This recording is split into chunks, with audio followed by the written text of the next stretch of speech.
नमस्कार सभी को। दोस्तों, आज की इस वीडियो में हम बात करेंगे नरेंद्र मोदी और नितिन गडकरी के बीच में जो तनाव बढ़ रहा है, कैसे वो संसद में उसकी एक झलक देखने को मिली। कहते हैं ना कि एक तस्वीर हजार शब्दों को बयां करती है, तो एक ऐसी ही तस्वीर संसद से निकल के आ रही है। क्या कुछ है उस तस्वीर के मायने और कैसे मोदी जी और नितिन गडकरी एक फ्रेम में आते हुए भी इतनी दूर दिखाई दे रहे हैं, जो ये क्लियरली बता रहा है कि पार्टी और संघ के बीच में सब कुछ ठीक नहीं चल रहा है। तो क्या कुछ पूरा मैटर है, आइए इसको डिटेल में और आसान भाषा में समझते हैं। तो सबसे पहले कि हुआ क्या है, देखिए आपको पता है संसद में 2 दिन से बहस चल रही थी ऑपरेशन सिंदूर पे और पहलगाम में जो अटैक हुआ था।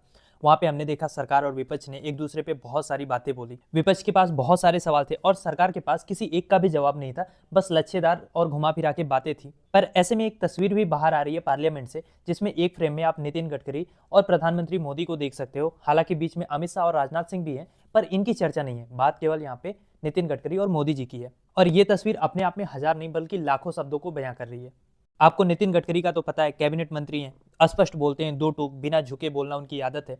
और बहुत मायनों में बीजेपी के बाकी सारे नेताओं से उनकी क्वालिटी जो है वो काफी हटके है। अब हुआ ये कि संसद के अंदर मोदी जी जब एंट्री ले रहे हैं तो नारे लगते हैं, आपको पता है, मोदी मोदी के। लोग खड़े हो जाते हैं, हाथ जोड़ लेते हैं। मोदी जी सबको तो खैर देखते भी नहीं, पर उनके दर्शन मात्र से ही बीजेपी के बाकी नेता हाथ जोड़ लेते हैं। और वहीं जब पहली रो में मोदी जी पहले राजनाथ सिंह और अमित शाह के लिए हाथ जोड़ते हैं, तो सामने नितिन गडकरी भी खड़े हैं। लेकिन नितिन गडकरी ने ना तो कोई हाथ जोड़ा, ना कोई अभिवादन किया और ना ही कोई आई कांटेक्ट किया।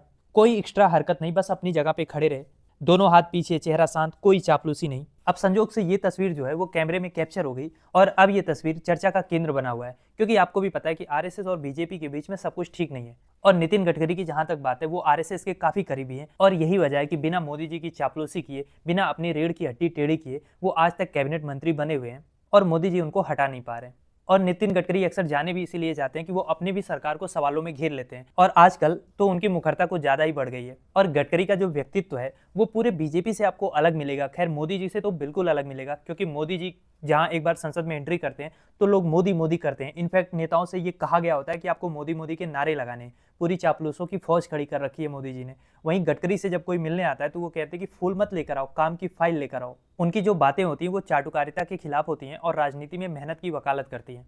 उन्होंने तो यहाँ तक कहा है कि वो उस नेता का स्वागत करेंगे जो रोड या फ्लाईओवर की जरूरत लेकर आएगा। फोटो खिंचवाने वाले लोग उनको पसंद नहीं है। और गडकरी की खुद की भी राजनीति जो है वो भी आत्मसम्मान और ठोस काम पे टिकी हुई है, मोदी जी की चाटुकारिता पे नहीं। गडकरी जी किसी पार्टी लाइन को मानते हुए काम नहीं करते। उन्होंने विपक्षी दलों को भी बराबरी से मदद दी है। और मोदी जी की अगर बात करें, वो तो विपक्षी दल के नेता तक का नाम नहीं लेते। राहुल गांधी को कभी शहजादा, कभी पप्पू, कुछ भी कह के बुला ले, नाम नहीं लेते हैं। आल पार्टी मीटिंग में शामिल नहीं होते। संसद में इतनी इंपॉर्टेंट बहस हो रही थी, मोदी जी बस अपना स्पीच देने आए। संसद की कार्रवाई में भाग लेना, वहां पे बैठना, वो अब उनके कद से नीचे की चीज लगती है उनको। गडकरी भाजपा की ओर से ऐसे पहले मंत्री हैं और ऐसे इकलौते मंत्री हैं जिन्होंने ये चीज स्वीकार की कि सड़क हादसों को कम नहीं कर पाए, और इसके लिए वो माफी भी मांग रहे थे। आपको बीजेपी में और कोई नेता दिखता है जिसने कभी माफी मांगी हो? हाँ, बस एक बार मोदी जी ने कहा था जब किसानों का कृषि कानून वापस ले रहे थे कि जरूर मेरी ही तपस्या में कोई कमी रह गई होगी। लेकिन उसके बावजूद किसानों को एमएसपी वगैरह जो भी वादे किए थे वो आज तक कंप्लीट नहीं किए। पहलगाम अटैक हुआ, पुलवामा हमला हुआ, क्या कभी अमित शाह ने, राजनाथ सिंह ने सार्वजनिक तौर पे जिम्मेदारी लेके माफी मांगी? इतनी रेल दुर्घटना हो रही है, प्लेन का हादसा हो रहा है, किसी मंत्री ने माफी मांगा? सबको ये लगता है कि मोदी जी की चाटुकारिता करते रहेंगे, उनके सामने हाथ जोड़ लें, जनता से माफी मांगने की क्या जरूरत है? गडकरी साहब का उल्टा है, वो मोदी जी के सामने अननेसेसरी नहीं झुकते हैं, वहां टाइट रहते हैं, अपनी गलतियों की माफी जनता से मांग लेते हैं। और यही वजह है कि आप देखोगे कि मोदी जी का कोई टॉप सीक्रेट मास्टर स्ट्रोक आने वाला रहता है ना, तो आप उसमें गडकरी का नाम कहीं नहीं सुनोगे। धनखड़ के मामले में आपने राजनाथ सिंह का नाम सुना कि वहां पे सांसदों का सिग्नेचर लिया गया था सादे पेपर पे। कहीं आपने गडकरी जी का नाम सुना? जहां मोदी जी की राजनीति जरूरत के हिसाब से धर्म और जाति पे शिफ्ट होती रहती है, कभी अपने आप को सबसे बड़ा हिंदू बताते हैं तो कभी अपने आप को ओबीसी का बताते हैं। वही नितिन गडकरी कहते हैं कि जो जात की बात करेगा वो कस के लात खाएगा। और इसके अलावा अभी 26 जुलाई को उन्होंने एक बयान दिया कि सरकार जो होती है वो बहुत निकम्मी होती है। नागपुर में उन्होंने ये बयान दिया। अब आप सोचो, महाराष्ट्र में डबल इंजन सरकार है बीजेपी की, तो ये किस सरकार की बात कर रहे हैं? कौन सी सरकार निकम्मी है? दरअसल नितिन गडकरी नेता हैं इसलिए कैबिनेट मंत्री हैं, ना कि मंत्री बनने के लिए चापलूसी करने वाले नेता हैं।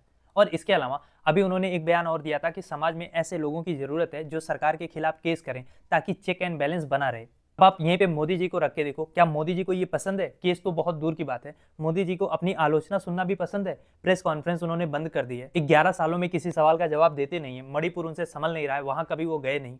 इलेक्टोरल बॉन्ड जिसको इलीगल कोर्ट ने कहा, उस पर ये कह रहे हैं वो तो मोदी है, जिसकी वजह से आज पता चल पा रहा है कि किसने किसको पैसे दिए। बाकी फिर भी अगर कोई पत्रकार या कोई कुछ बोल दे रहा है तो ईडी सीबीआई खड़ी है। तो कुल मिला जुला के हम लोग ये चीज कह सकते हैं कि भारतीय जनता पार्टी में अगर कोई एक व्यक्ति है जिसने प्रधानमंत्री मोदी के चरणामृत के बिना ही अपनी जगह बनाई है, तो वो है नितिन गडकरी। अब सवाल ये है कि गडकरी जी जो इतनी बेबाकी से अपनी बात रख रहे हैं, सरकार को, अपनी ही सरकार को क्रिटिसाइज कर रहे हैं, क्या गडकरी जी नेक्स्ट धनखड़ होने जा रहे हैं? तो देखो, इसका जवाब है नहीं, क्योंकि गडकरी कभी धनखड़ नहीं हो सकते। वो पहले समाजवादी, फिर कांग्रेसी और फिर जाके बीजेपी में आए थे धनखड़ साहब। और गडकरी जी एक हार्डकोर आरएसएस के सपोर्टर हैं। आरएसएस से भी उनको बहुत ज्यादा सपोर्ट मिलता है। इनफैक्ट अगर हम बात करें कि अगला पीएम कौन हो सकता है, तो उसमें एक कैंडिडेट नितिन गडकरी भी है। और यही रीजन है कि इतने मतभेद होते हुए ऐसी ऐसी फोटोज आ रही हैं जहां पे नितिन गडकरी कायदे से हाथ जोड़ के उनका अभिवादन भी नहीं कर रहे हैं मोदी जी का, उसके बावजूद वो कैबिनेट में बने हुए हैं। खैर, आपको क्या लगता है, क्या बीजेपी में कुछ बड़ा परिवर्तन सितंबर में होने वाला है जब मोदी जी 75 साल के हो जाएंगे, या इतने मतभेदों, इतने सिग्नल्स, इतने फोटोज के अलावा सब कुछ नॉर्मल चलता रहेगा और मोदी जी का कंट्रोल बना रहेगा? लिखिए अपनी राय कमेंट बॉक्स में।